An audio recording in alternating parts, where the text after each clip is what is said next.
이 땅에서 3년 공생애를 보내셨습니다. 3년 동안 계시면서 많은 일을 하셨습니다. 병자도 고치시고 여러 가지 가난한 자들을 돌아보시고 그랬습니다. 복음을 전하면서 수많은 사람들을 전도하는 일을 하셨습니다. 그리고 전도하시다가 말씀을 전하시다가 수천 명의 사람들이 모인 가운데서도 오병이어의 기적을 베푸셔서 그 많은 사람들을 먹이시고 그런 일을 많이 하셨습니다. 오늘도 본문에 이렇게 앞서서 보면 예수님께서 베세다 광야에서 5천여 명의 사람들을 모아놓고 복음을 전하시고 또 때가 되어서 이제 식사가 할 때가 되었는데 그때 먹을 것이 5천 명이라는 사람을 먹여야 되니까 5천 명뿐이겠습니까? 그 당시에 숫자를 세는 개념은 남자만 셌던 것이기 때문에 그곳에 남자만 왔을 리가 없습니다. 가족들이 다 동원해서 왔을 것이고 가족을 전부 동원해서 합치면 수만 명의 사람들이 그곳에 모였을 텐데 예수님께서 그곳에서 오병이어의 기적을 베푸셔서 그들에게 먹이셨습니다. 그리고 그 남은 것이 12광주리가 있었다. 그런 기적적인 사건들이 있었답니다. 그런 기적들을 베푸시고 난 이후에 날이 어두워지자 예수님께서는 기도하러 가시고 제자들은 배를 타고 어두운데 이제 배를 타고 가버나움으로 가시겠습니다. 주님은 산에 올라가서 홀로 기도를 하고 계시는데 밤 사경쯤 되었을 때에 그 제자들이 배를 타고 가버나움으로 가는 그 갈릴리 바다 호수 중간에서 풍랑이 일기 시작하는 거죠. 바람이 불고 풍랑이 일고 그래서 제자들은 그 배 안에서 지금 두려워서 떨고 있고 배가 지금 풍랑으로 인해서 뒤집을 가능성이 있고 그런 불안한 것입니다. 아무리 제자들이 그 배를 잘 노를 저으려고 해도 배가 정상적으로 가지 않는 것입니다. 그들은 바다 한가운데서 풍랑으로 인해서 그 노를 젓다가 지치고 피곤하고 어떤 힘든 그런 상황 가운데 있습니다. 그들 바람 가운데서 풍랑으로 인해서 그런 힘들고 지치고 있을 그 당시에 그때 예수님께서 그 광경을 기도하시러 가시면서 보게 된 거죠. 그리고 예수님께서 다시 제자들을 구하기 위해서 그 갈릴리 호수 가운데로 걸어오기 시작하는 것입니다. 제자들이 환한 불빛 가운데서 비춰보니까 누군가가 걸어오시는데 유령인 줄 알았다라고 그랬는데 유령인 줄 알았다는 것이죠. 그러니까 예수님께서 나니까 두려워하지 마라. 그러자 베드로가 뭐라고 합니까? 주여 만일 주시거든 나를 위하여 무리로 걸어오게 좀 해달라. 그렇게 부탁을 드립니다. 그때 예수님께서 그래? 그럼 와라. 이렇게 대답하시죠. 그때 베드로가 깜짝 놀라서 그 예수님 말씀을 듣고 바다 위로 걸어가는 거죠. 그런데 바람을 걸어가다가 베드로가 예수님께서 오라고 했을 때 그 말씀만 믿고 갔을 때는 바다를 걸어갔습니다. 그런데 바람을 걸어가다가 바람이 부는 것을 보게 되는 거죠. 바람이 부는 것을 보면서 그만 물에 빠지고 맙니다. 그때 베드로가 소리 지릅니다. 주여 나를 구원하여 주시옵소서. 그때 예수님께서 그 소리를 들으시고 손을 내밀어서 베드로를 붙잡아 건져 주십니다. 그러면서 하시는 말씀이 믿음이 적은 자여 왜 의심하느냐라고 그렇게 말씀하시죠. 믿음이 적은 자여 왜 의심하느냐. 지금 말씀드린 그 내용들이 오늘 저와 여러분 함께 읽었던 본문의 말씀입니다. 저는 오늘 본문의 말씀을 통해서 바람을 보지 마십시오라고 하는 제목으로 말씀을 드리려고 합니다. 바람을 보지 마십시오. 세 가지를 통해서 말씀을 드리려고 하는데 이 시간 주님께서 저와 여러분에게 말씀을 통해서 은혜를 베풀어 주실 줄로 믿습니다. 첫째로 믿음은 모험입니다. 믿음은 모험입니다. 시작. 믿음은 모험이다. 28절 29절 읽습니다. 시작. 베드로가 대답하여 이르되 주여 만일 주님이시거든 나를 명하사 무리로 오라 하소서 하니 오라 하시니 베드로가 배에서 내려 무리로 걸어서 예수께로 가되 베드로가 지금 예수님께서 무리로 걸어오시는 거 봅니다. 이 놀라운 일을 본 그 베드로의 마음속에 막 충동이 일어났던 것 같아요. 나도 한번 걸어보고 싶다. 물 위로 한번 걸어가고 싶다. 그런 충동이 일어났던 것 같아요. 그러니까 예수님에게 베드로가 하는 말이 그러잖아요. 주님이시라면 나를 명해서 물 위로 좀 걸어오라고 한번 해주십시오. 내가 물 위를 걷고 싶습니다. 그런 말입니다. 네. 그런 어떤 충동이 일어났던 것 같아요. 그래서 주님이 그래? 네가 물 위를 정말 걷고 싶어? 그럼 한번 걸어봐. 와. 오라는 거예요. 그냥 배에서 내려라는 거죠. 지금 배는 지금 갈릴리 바다는 풍랑이 일어나서 배가 파산 위기에 처해 있습니다. 심한 바람이 불기 시작하고 그렇습니다. 그런데 예수님이 오라고 한 거예요. 그때 그 말씀을 믿고 배에서 내려와 물 위로 걸어가는 것입니다. 할렐루야. 여러분, 믿음은 모험이에요. 여러분, 신앙생활하면서 여러분의 신앙과 믿음을 통해서 모험해본 적 있습니까? 안 될 것 같아, 내 생각에는. 이거는 도저히 불가능한 것 같아. 그런데 믿음을 통해서, 내 신앙을 통해서 모험하는 거죠. 그냥 믿음은 그냥 되는 것이 아니에요. 기적은 그냥 일어나는 것이 아닙니다. 믿음으로 모험을 할 때 일어나는 것입니다. 예수님의 말씀을 믿고 내가 믿음으로 나아갈 때 기적은 일어나는 것입니다. 여러분, 믿음의 눈은 아무 증거 안 보이고 귀에 아무 소리 안 들리고 손에 잡히는 거 없어도 말씀의 근거에서 담대하게 나아갈 때 이루어지는 줄로 믿습니다. 이것이 믿음입니다. 이 베드로는 엄청난 믿음의 모험을 했습니다. 시력 같은 어두운 밤중에 지금 파도가 비치고 있습니다. 주님께서 물 위로 걸어오시는 것을 바라보면서 탐담이 생긴 거죠. 그래서 주님께 요구하는 것입니다. 다른 제자들은 지금 어떻게 됐습니까? 겁이 나서 움츠리고 배 밑에서 지금 어찌할 바를 몰라 지금 거기서 움츠리고 있습니다. 그러나 베드로는 가파 위에 올라가서 예수님이 걸어오시는 걸 보는 거죠. 그 예수님한테 부탁을 하고 예수님께서 오라고 할 때에 그냥 물 위로 걸어가는 거, 내려서 걸어가는 거 무조건. 우리는 이런 기적의 사건들을 모세가 홍해를 가르는 사건을 통해서 알 수 있어요. 하나님 앞에 기도했더니 하나님께서 네가 가지고 있는 지팡이 있지 않느냐? 그 지팡이를 가지고 홍해를 내리쳐라 하는 거예요. 그럼 물이 갈라질 것이다. 하나님 말씀은 능력입니다. 하나님 말씀은 능력이기 때문에 그 말씀을 믿고 우리가 모험을 하면 기적은 일어나는 것입니다. 베드로는 역사상 사람이 물 위를 걸었던 첫 번째 사람이죠. 주님 말씀을 의지하고 물을 향해 나갈 때 바닷물조차도 그를 빠지지 못하게 했던 것입니다. 할렐루야. 로마서 10장 17 말씀 우리가 잘 아는 말씀입니다. 한번 같이 읽겠습니다. 시작. 그러므로 믿음은 들음에서 나며 들음은 그리스도의 말씀으로 말미암느니라. 믿음은 어디서 나요? 들음에서 나요. 들음은 어디서 나오는 거예요? 하나님의 말씀이에요. 주님의 말씀이에요. 말씀을 들어야 믿음이 커지는 것입니다. 말씀을 들어야 믿음으로 모험할 수 있는 것입니다. 내가 믿음이 없으면 모험을 할 수 없어요. 불가능한 거예요. 말씀을 자꾸 들어야 믿음이 생기는 줄 믿습니다. 말씀을 의지하고 믿음으로 주님만 바라보고 나가면 어떤 환경에서든지 기적은 일어나는 것입니다. 많은 제자들이 있지만 베드로 말이 이 기적을 체험한 것은 그의 담대한 믿음의 모험 때문인 것입니다.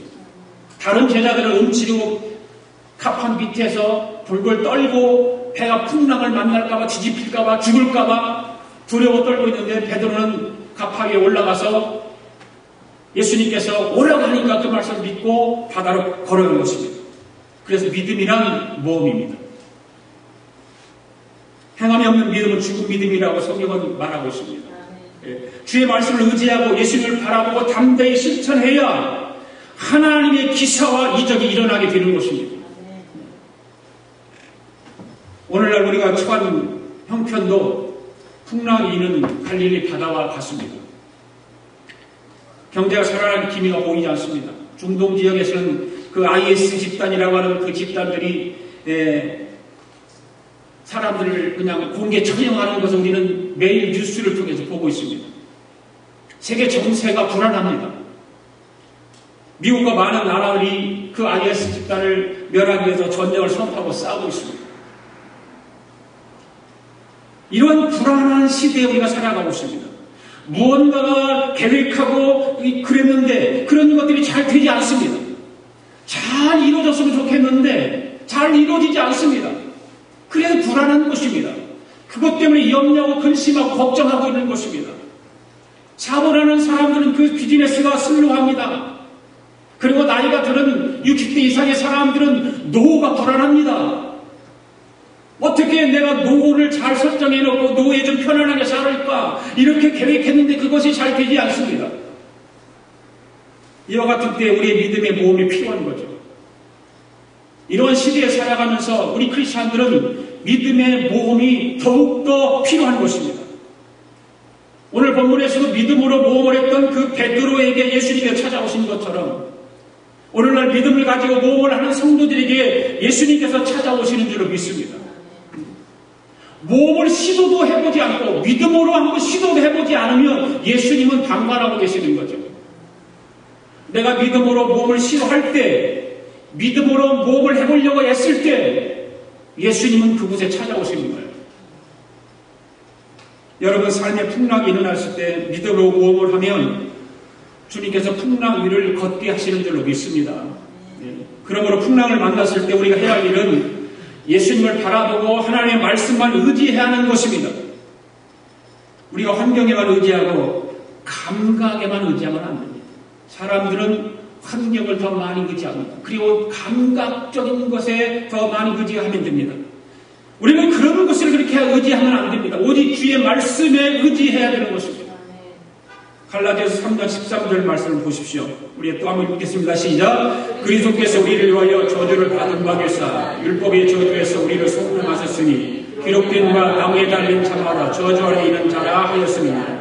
아멘. 이 말씀을 기억하고 만약 간직해야 됩니다. 예수님께서 우리를 위하여 저주를 받으셨기 때문에 우리는 마귀의 저주 아래 있지 않습니다. 아브라함의 믿음으로 복을 받았던 것처럼 그 축복이 저와 여러분 안에 있다는 사실을 굳게 믿으시기 바랍니다.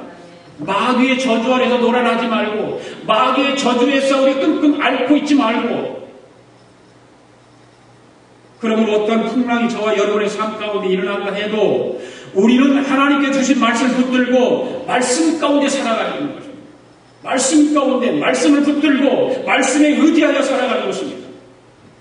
고린도후서 8장 9절 말씀 보십시오. 읽습니다. 시작. 우리 주 예수 그리스도의 은혜를 너희가 알거니와 부여하신 이로써 너희를 위하여 가난하게 되심은 그의 가난함으로 말미암아 너희를 부여하게 하셨느니라. 할렐루야. 예수님께서 우리를 위해서 가난을 걸머지셨습니다. 그리스도 안에서 우리를 부여할 수 있다는 그 사실을 굳게 붙들어야 되는 것입니다. 예수님께서 이미 우리의 가난을 다 짊어지시고 우리를 부유케 하기 위해서 예수님이 그 가난을 짊어지셨다라고 성경은 말하고 있지 않습니까?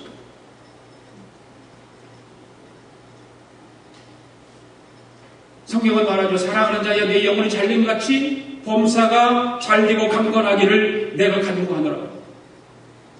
사랑하는 자여 내 영혼이 잘됨같이 네가 범사에 잘되고 강건하기를 간구한다라고 하는 이 말씀 꼭 붙잡으시길 바랍니다. 어떤 환경에 비어도 우리 주님은 우리 영혼이 잘되면 범사가 잘되고 강건케 해주신다는 하나님의 말씀에 우리가 의지해야 되죠. 그 말씀 붙들어야 되는 것입니다.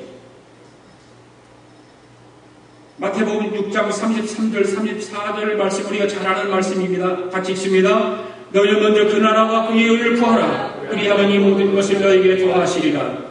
그러고는 내일을 위하여 염려하지 말라. 내일 일을 염려할 것이요 한날 괴로움은 그날이 족하니라. 이 말씀을 통해서 우리에게 주는 교훈이 무엇입니까? 결국 먹고 입고 사는 것은 주님께서 책임져 주신다 그 말입니다. 주님께서 함께 주신다. 어떤 환경에도 하늘과 땅을 지으시고 천지의 만물을 경영하시는 하나님께서 우리가 그 나라와 그 일을 구하면 우리는 하늘나라 백성이요 하나님이 우리를 다스리시고 땅에서 즐겁게 하시겠다 그 말이에요. 그런데 우리는 먼저 그 나라와 그 일을 구하면 이 말씀을 쏙 빼놓고 이 모든 것을 너에게 더하시리라. 이 말씀만 우리는 기억하는 거죠. 우리는 신앙생활을 바르게 해야 됩니다. 너희는 먼저 그 나라와 그 일을 구해야 되는 것입니다. 그 나라와 그 일을 구할 때 그리하면 이 모든 것을 너에게 더하신다라고 하는 이 말씀을 우리는 꼭 붙들어야 됩니다. 하나님께서 우리에게 일용할 양식을 주시지 못할 그 무능력할 하나님이 아니시잖아요. 우리의 모든 일용할 양식을 책임지시는 하나님이십니다. 그러므로 우리는 예수님만 바라보고 믿음으로 모험을 하며 걸어가야 하는 줄 믿습니다. 아까 교도문에서 우리 함께 얘기했던 그런 믿음에 대해서 여러 사람들이 나오지 않습니까? 그러면서 뭐라 그럽니까? 믿음의 뒤에 온전케 하시는 예수님을 바라보자 이렇게 말하고 있습니다. 온전케 하시는 예수님만 바라보자는 거죠. 예수님은 믿음의 주님이세요. 우리를 온전케 하시는 주님이십니다. 우리는 그분만 바라봐야 되는 것입니다. 그래야 우리의 믿음이 커지는 것이고 우리의 믿음을 통해서 모험을 하게 되는 것이고 모험을 할 수 있는 것이고 그 모험을 통해서 예수님이 그 모험 속에 함께 하셔서 우리를 도우시고 인도하여 주실 줄 믿습니다. 그래서 그 가운데 기적이 일어나는 거예요. 베드로가 풍랑이 일고 바람이 불고 폭풍 전야의 그런 가운데 있을 때 예수님께서 오라고 말씀하신 그 말씀 한마디를 듣고 자기의 믿음을 모험을 시도했던 거예요. 그러니까 무리로 걸어갔습니다. 그런데 무리로 걸어갔으면 끝까지 걸어갔으면 얼마나 좋겠습니까? 그런데 베드로가 두 번째로 생각해 본 거는 바람을 보니까 물에 빠져버립니다. 30절 상반절 있습니다. 시작. 바람을 보고 무서워 빠져가는지라. 지금 베드로가 있는 갈릴리 호수에는 이미 바람이 불고 풍랑이 일어나고 그런 위기 상태예요. 배가 뒤집힐 풍랑이 위기예요. 여러분들 배를 타고 바다에서 풍랑을 안 만나봤으니까 그걸 모르지. 저는 국민학교 5학년 때 경험을 해본 사람이에요.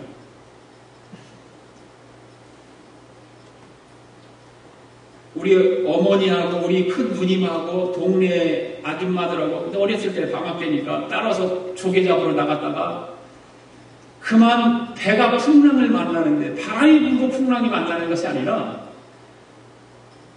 서해 바다는 밀물썰물이 있습니다. 항상 이런 태평양 물물썰물이 있겠죠. 그런데 그게 육지가 드러나지 않을 뿐이죠. 근데 우리 한국의 서해 바다는 육지가 드러날 정도로 바닷물이 빠졌다가 다시 들어오고 그러거든요.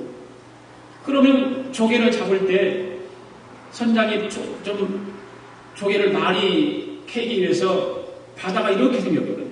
이 등이 있고 이 골이 이제 배 다니는 골이 길이 있고 그러면 배를 중간쯤에 해야 되는데 맨 꼭대기가 되는 거예요. 맨 꼭대기가 되면 어떤 상황이 생기냐면 그때 경험해서 아는 거죠. 물이 들어올 때에 파도가 제일 심하게 일어납니다. 엄청난 파도가 일어납니다. 그러니까 뭐 큰 배도 아니죠. 사람들 한 15명 정도 탈 그런 통풍배니까. 그래가지고 바다가 이제 물이 이렇게 차오르기 시작하면서 그 맨 위에가 파도가 일기 시작하는데 바다가 점점 물이 차면서 파도가 크게 일어나니까 배가 붕 떴다가 푹 내려가는 거죠. 그러니까 이렇게 올라가다 내려오면서 배가 육지에 부딪힌 거예요. 그럼 밑에서 배가 금이 쫙가버린 거죠. 그럼 물이 솟아오르기 시작한 거죠. 그러니까 조개 잡았던 것들 이런 모든 것들을 다 버려버리겠죠. 다 버려버리고 선장도 난리 났고 그때 제가 제일 어렸을 때니까 저도 울고 막 난리가 났습니다. 이제 죽었다는 거죠. 그래서 선장이 닷을 내려고 닷줄이 이렇게 굵은 닷줄이 끊어져 버리는 거예요. 배다가 얼마나 그 위에 파도가 심한지 그것을 한 20분 정도 그 바다 파도와 슬금이 하는 거예요. 그리고 20분이 지나니까 바다가 찬찬해지는 거죠. 그런데 지금 갈릴리 호수에서 제자들이 탄 그 배들은 풍랑 풍랑이 일어나는 상태예요. 주위 환경은 지금 엄청난 어떤 그런 태풍과 같은 비가 내릴 것이고 바람이 세게 부를 것이고 배가 파손할 수 있는 위험한 상태에 있습니다. 그런 위험한 환경 가운데 베드로의 믿음은 주님만 보였던 것이죠. 그래서 베드로가 주님께 오라고 하시는 말씀만 듣고 출발할 때는 바람과 풍랑을 바라보지 아니하고 주님의 말씀을 마음속에 받아들이고 주님만 바라보고 걸어가기로 마음으로 작정하고 무리로 걸어간 것 아닙니까? 자기 믿음을 모험하고 했던 거죠. 그때 걸어가면서 주님의 말씀을 믿는 가운데 주님의 말씀만 바라보고 주님만 의지하고 계속 걸어갔더라면 물에 바람을 보지 않고 물에 빠지지 않았을 거예요. 그런데 오늘 본문에 보니까 바람을 보기 시작하면서부터 두려움이 생기기 시작한 거죠. 네. 모험은 시작은 참 잘했습니다. 믿음으로 기적을 이룰 놀라운 일이었습니다. 그런데 베드로가 자기 믿음으로 작정한 그 믿음의 작정을 계속해서 유지하지 못했다는 거죠. 자기 신앙을 유지하지 못했던 거예요. 네. 바람을 보면서 물에 빠져버리고 합니다. 여러분들도 이런 경험을 많이 했을 것입니다. 믿음으로 작정하고 시작했던 어떠한 일들이 오래가지 못하고 중간에 포기하게 되고 무너지게 되는 일들, 여러분들 경험할 것입니다. 그것은 내가 믿음으로 작정하고 나가는데 내 주위에 여러 가지 환경의 그 감각적인 것들이 나의 믿음을 포기하게 만든다는 것이에요. 그리고 좌절하고 낙심하고 물에 빠지는 그런 상황에 이르게 된다는 것입니다. 그래서 베드로도 믿음으로 작정한 그 모험의 길을 가다가 풍랑이라는 감각을 느끼고 바라보게 되는 것이면서 그만 물에 빠지는 경험을 하게 된 것입니다. 여러분, 오늘도 주님 말씀을 들으시면서 말씀을 놓치면 믿음이 적어집니다. 그리고 주님을 바라보지 않고 주님의 음성에 귀를 기울이지 않으면 감각을 느끼게 되면서 감각적인 생각이 들어오면 보게 되고 그 감각적인 생각 때문에 내 믿음이 파괴되는 거예요. 말씀을 읽어야 믿음의 사람이 되고 주님을 바라보아야 의심을 하지 않게 되는 것입니다. 아멘. 그리고 바람을 바라보면 물에 빠지는 거예요. 바람을 바라보게 되면 물에 빠집니다. 바람을 보는 순간 두려움을 찾아오게 되는 것입니다. 두려움은 예수님과의 관계인 마음을 빼앗아가는 거죠. 예수님과 관계에서 마음을 뺏어가는 것, 기적을 없애버리는 것입니다. 기적을 그냥 무로 만들어버리는 것입니다. 요한복음 1장 4절, 요한일서 4장 18절 말씀 보십시오. 같이 읽습니다. 시작. 사랑 안에 두려움이 없고 온전한 사랑이 두려움을 내가 쫓나니 두려움에는 흉벌이 있습니다. 두려워하는 자는 사랑 안에서 온전히 이루지 못하느니라. 아멘. 우리가 주님을 바라보고 말씀을 생각하면 주님의 사랑이 우리 마음에 있습니다. 그래서 모든 두려움이 쫓겨나고 그러는 것입니다. 여러분, 천지와 만물을 지으신 예수님이 나와 같이 계시고 나를 사랑하시는데 어떤 두려움이 있겠습니까? 우리가 두려워하고 무서워하면 마귀는 그 두려워하고 무서워하는 것을 이용해서 나를 무너뜨리는 것입니다. 마귀는 그것을 가지고 일하는 것입니다. 늘 망할 것을 두려워하는 사람은 망합니다. 패할 것을 두려워하는 사람은 패합니다. 사고를 당할 것을 두려워하는 사람은 사고당하고 마는 것입니다. 이렇게 두려움이 형벌이 따라오는 거예요. 두려움이라고 하는 것은 그렇게 무서운 것입니다. 마음속에 두려움이 있으면 우리가 가지고 있는 믿음은 그냥 내 마음속에 떨어져 나가는 거예요. 믿음이 있어도 두려움이 찾아오게 되면 믿음이 약해지는 것입니다. 그러므로 두려움이 있을 때 주님 앞에 엎드려 회개하고 자복하고 믿음을 구해야 되는 것입니다. 그리고 신속히 두려움 가운데서 벗어나야 돼요. 벗어나야 돼요.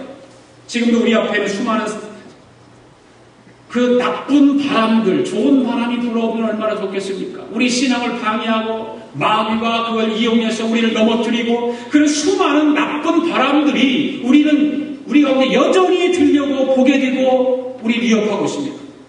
TV나 라디오, 신문, 잡지에서 여러 가지 나쁜 바람의 소리가 우리는 들려오고 우리 눈으로 보게 되고 그렇습니다. 경제적인 붕괴의 바람소리, 퇴직의 바람소리, 실직의 바람소리, 부도의 바람소리, 기업 파탄의 바람소리, 가정 파탄의 바람소리, 전쟁의 바람소리, 유혹의 바람소리, 욕망의 바람소리, 갈등과 미움과 저주의 바람소리, 우리에게 부정적인 바람소리가 요란하게 들린다는 거예요. 베드로처럼 우리가 주님을 바라보고 말씀에 서는 것을 놓쳐버리고 이러한 바람을 소리를 들으면 우리 마음속의 믿음은 다 사라져버리는 것입니다. 다 우리가 가졌던 믿음이 식어져 버리고 마는 것입니다. 바람을 맞다 가는 것입니다. 동서남북으로 부는 것입니다. 그러나 예수님 말씀은 하늘이 무너지고 땅이 꺼져도 변하지 않습니다. 믿습니까? 예수님의 말씀 변하지 않아요. 예수님의 말씀은 무너지지 않습니다. 내가 의심이 많아서 의심을 품고 예수님 말씀을 대하고 예수님 말씀을 들으니까 그렇지. 예수님 말씀을 100% 내가 받아들이고 그 말씀을 믿으면 기적은 일어나는 것입니다. 눈에는 안 보이고 귀에는 들리지 않고 아무 소리 안 들리고 손에 잡히는 거 없어도 말씀 위에 서야 되는 것입니다.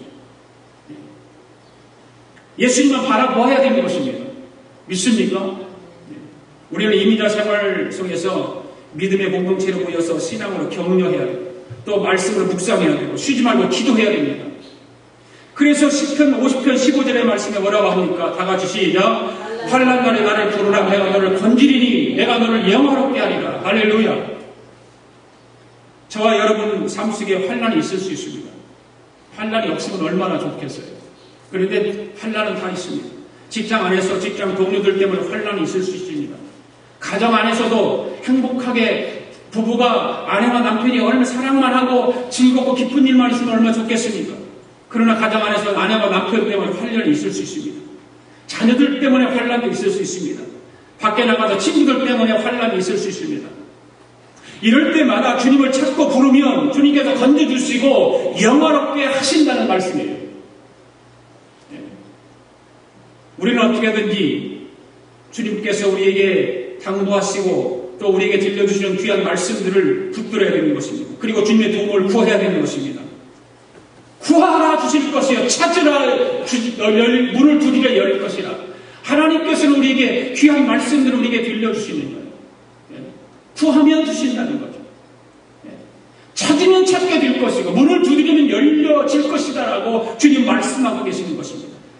우리는 여러분 문제가 있으면 그 문제를 주님 앞에 해결해 주실 수 있도록 두드리고 구하고 찾는 저와 여러분 되기를 원합니다.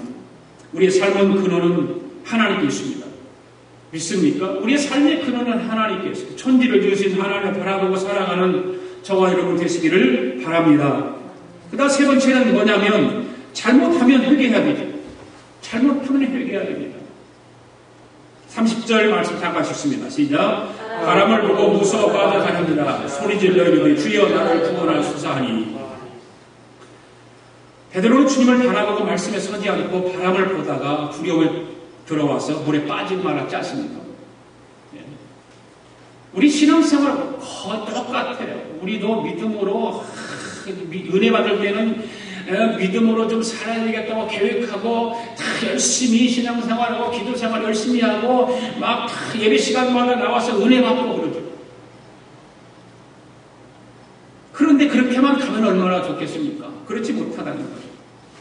지금 베드로는 물에 빠져서 생명의 위에 처했습니다. 그때 베드로는 자기가 잘못된 것을 신속히 깨닫고 회개합니다. 주님께서는 그 베드로의 적은 믿음을 그래서 꾸짖으시죠.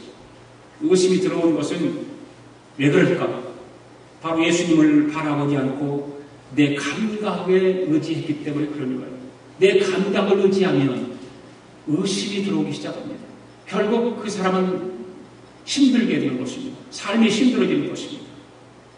여러분 눈으로 보고 귀로 듣고 냄새 맡고 맛보고 손으로 만지면서 감각에 의지하면 뭔 일이 생길까요? 의심하게 돼요. 의심하지 않을 수가 없습니다. 다 여러분들 여러분들이 갖는 오후 감각을 통해서 다 테스트해보고 신앙생활 하려고 하면 의심이 먼저 들어오게 돼요. 있을 수가 없습니다. 그래서 야고보서 1장 6절에서 이런 말씀을 하고 있습니다. 시작. 오직 믿음으로 구하고 조금도 의심하지 말라. 의심하는 자는 마치 바람에 밀려 요동하는 바닷물결 같으니. 여러분들이 신앙생활하면서 조금 더 믿음으로 구했으면 조금 더 의심하지 말라는 거죠. 믿음을 가지고 하나님 앞에 간청하고 구했으면 의심하지 말라는 것입니다. 믿습니까, 여러분? 예. 의심하는 자는 마치 바람에 밀려 요동하는 바닷물결 같이 요동친다는 거죠. 우리가 만일 신앙이 실패해서 환난과 고통의 홍수에 빠지면 주님께서 즉시 우리의 잘못된 신앙을 회개하며 통회하고 자복하고 믿음으로 돌아서야 됩니다. 잘못했음에도 불구하고 회개하지 않고 통회에 자복하지 않으면 그냥 하나님 놔두시는 거예요. 너 한번 물에 빠져서 허우적거려봐라. 너 한번 고통 좀 고생 좀 해봐라. 우리가 낭패와 절망의 바다에 빠질 때는 나의 신앙이 좀 부실하진 않는가? 내 신앙이 지금 정상적인 상태인가? 점검해봐야 돼요.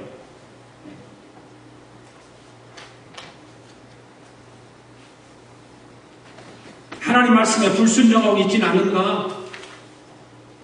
돌아보며 회개해야 되는 것입니다. 사람은 영과 마음과 몸으로 되어 있다고 하잖아요. 그렇잖아요. 영과 마음과 몸. 원래 아담과 하와가 처음 지음받았을 때는 영적인 사람이었죠. 에덴 동산에는 영적인 사람을 했습니다. 그러나 아담과 하와가 타락하고 영이 죽어버리는 거죠.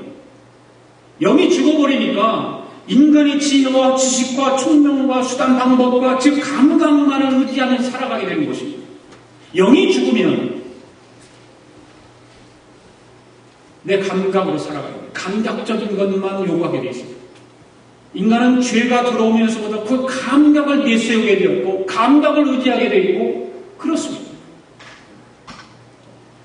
여러분 믿음이라는 것은 영적인 삶이 되는 것입니다. 믿음은 영적인 삶이다. 시작. 믿음은 영적인 삶이다. 네. 여러분 하나님은 영이십니다. 믿습니까? 네. 그러므로 영적으로 사는 사람은 하나님과 동행하는 삶을 사는 거예요. 하나님과 함께하는 삶을 사는 거예요. 하나님과 동떨어진 삶을 사는 것은 영적인 사람이 아니에요.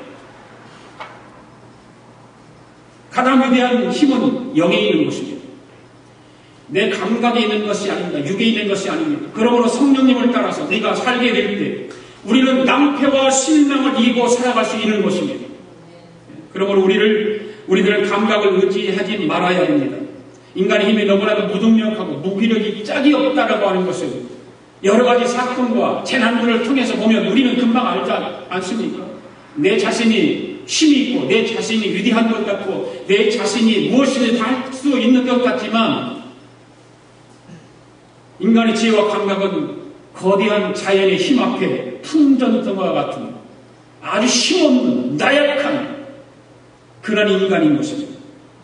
베드로가 물에 빠졌을 때 그는 그동안의 감각적인 삶을 회개하고 인간의 지적인 삶을 회개하고 다시 영으로 돌아왔습니다. 주님만 바라보게 되는 것이죠. 베드로가 오늘 주님 앞에 물에 빠졌을 때 주여 나를 구해달라고 자기의 잘못을 회개하고 주님만 의지하고 주님 앞에 부탁하고 주님 앞에 간청하니까 주님께서 베드로의 손을 들어서 물에 빠진 건져주시는 것입니다.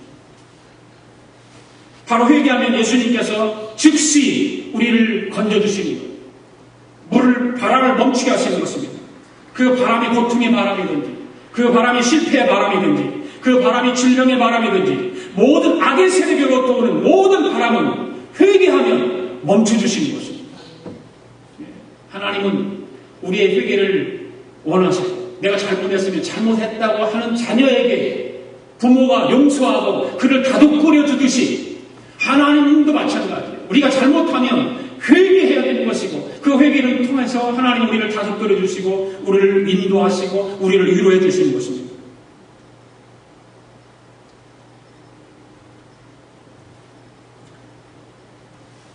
하나님이 영이시고 인간은 하나님의 형상을 따라 지음받았기 때문에 인간은 근본적으로 영적인 존재예요. 그래서 영으로 살아요. 돼요. 우리 영적인 삶을 살아야 돼요. 육신의 몸을 가지고 살지만 모든 삶의 영역은 영적인 존재로 살아가야 되는 것입니다. 아담의 타락으로 인해서 하나님과의 관계가 끊어졌을 때 인간은 불가분 인간의 지혜를 의지하고 감각을 지팡이로 삼고 살았습니다. 그렇잖아요. 네. 그 죄악으로 인해서 타락하면서 어쩔 수 없이 그 인간의 지혜를 의지하고 감각을 의지하고 살아갈 수밖에 없어요. 그래서 항상 불안하고 공포했답니다. 죄를 지니까, 아담과 하와가 죄를 지니까 하나님 보기가 두려운 거예요. 네. 하나님을 볼 수가 없어요. 두려워서. 죄를 짓고 나니까 하나님이 두려운 거예요. 하나님을 만날 수도 없고 볼 수도 없고. 그러나 그 모든 공포에서 우리는 예수 그리스도를 믿음으로 말미암아 다 해방되었다는 사실을 우리는 알아야 하는 것입니다. 그래서 우리는 영적인 삶을 살게 되어 있는 것입니다. 그리고 하나님을 아버지라고 부르고 예수님을 구주로 모시고 성령님과 동행할 수 있게 되는 것입니다. 영적인 삶은 하나님 말씀을 따라 사는 삶이요, 믿음으로 사는 삶이요, 순종으로 사는 삶이요, 기적을 만들어내는 삶인 것입니다. 바로 영적인 삶이 그런 것입니다. 그러므로 하나님께서 우리와 함께 인생의 배에 오르시면 모든 파도는 잠잠해지는 것입니다. 그리고 우리가 가고자 하는 목적지에 도달하게 되는 것입니다. 바로 하나님은 우리를 통해서 기적을 베풀어 주시고 우리는 그 기적을 체험하면서 우리 신앙의 영적인 수준이 업그레이드되어서 날마다 하나님의 나라가 세워지는 일에 우리를 하나님께 사용하신다는 거죠. 여러분, 세상에 그 악한 바람을 보지 마십시오. 그 더러운 바람을 보지 마십시오. 오직 주님만 바라보고 주님만 의지하고 살아가는 저와 여러분 되기를 주님의 이름으로 축원합니다. 기도하겠습니다. 사랑이 많으시고 거룩하신 하나님 아버지, 우리의 환경을 바라보면 온 천지에 나쁘고 악한 바람소리가 요란합니다. 그 바람소리를 듣고 여기저기 수많은 사람들이 물에 빠지고 있습니다. 낭패와 실패를 당해서 삶을 포기하고 좌절과 절망에 처하는 사람들이 너무 많습니다. 그러므로 저희가 인간의 지혜와 지식을 의지하지 말고 영적인 사람으로 주님만 의지하고 하나님 아버지 말씀을 듣고 또 그 말씀대로 살고 성령으로 인도함 받아서 살고 또 기도함으로 살고 믿음으로 살 수 있는 은혜와 은총을 더하여 주시옵소서. 이 한 주간도 우리에게 큰 은혜와 믿음을 통해서 하나님의 영광이 드러나게 하시고 사랑하는 성도의 삶이 오직 주님만 바라보는 그런 영적인 삶으로 축복하여 주셔서 이 세상에서도 잘되고 범사에 축복받는 그런 믿음의 성도들에게도 은혜를 베풀어 주시옵소서. 감사드리며 예수님의 이름으로 기도하옵나이다. 아멘. 우리 다 일어나셔서 이 눈에 아무진 거 아니 비어도 믿음만을 가지고서 눈을 걸어 찬양하겠습니다.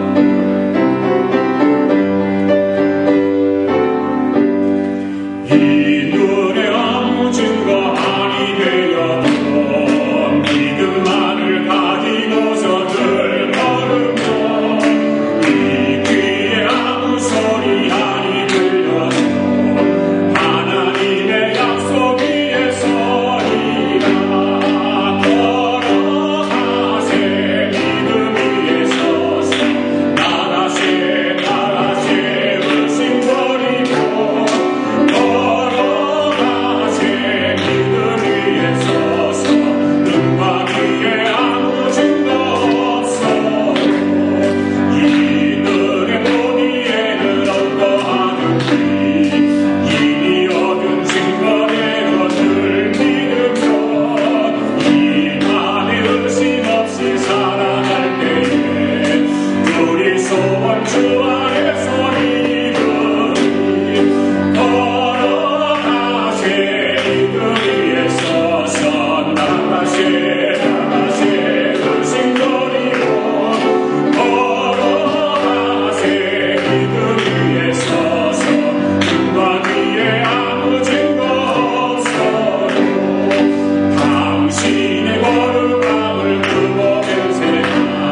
짐 버리고 걸어가세 믿음 위에 서서 눈과 귀에 아무 증거 없어도.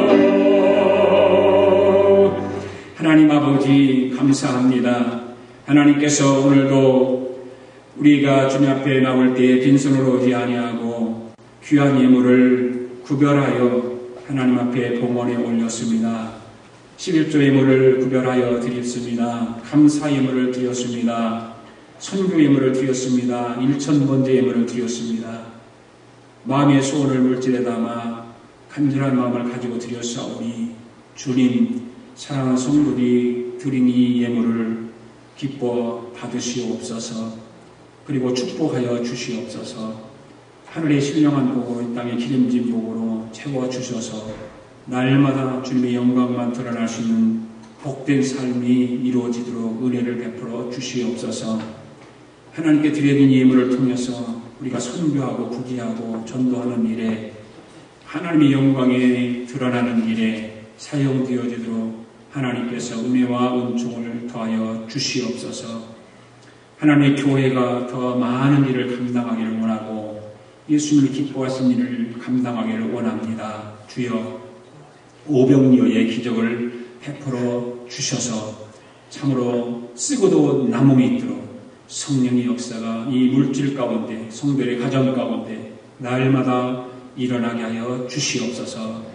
지금은 우리 주 예수 그리스도의 은혜와 성령 하나님의 아버지의 크신 사랑과 성령님의 감동감화 충만하신 역사가 오늘도 세상적인 그 바람을 바라보지 않고 오직 예수님만 바라보고 예수님만 의지하고 살아가기로 다짐하고 돌아가는 사랑하는 성도들 머리 위에와 성도들의 가정과 직장과 경영하는 기업 위에와 우리가 살고 있는 이 합중국과 하나밖에 없는 우리 조국 위에와 주의 이름으로 모이는 교회 위에 지금으로부터 영원토록 함께 하시기를 예수님의 이름으로 축원하옵나이다. 아멘.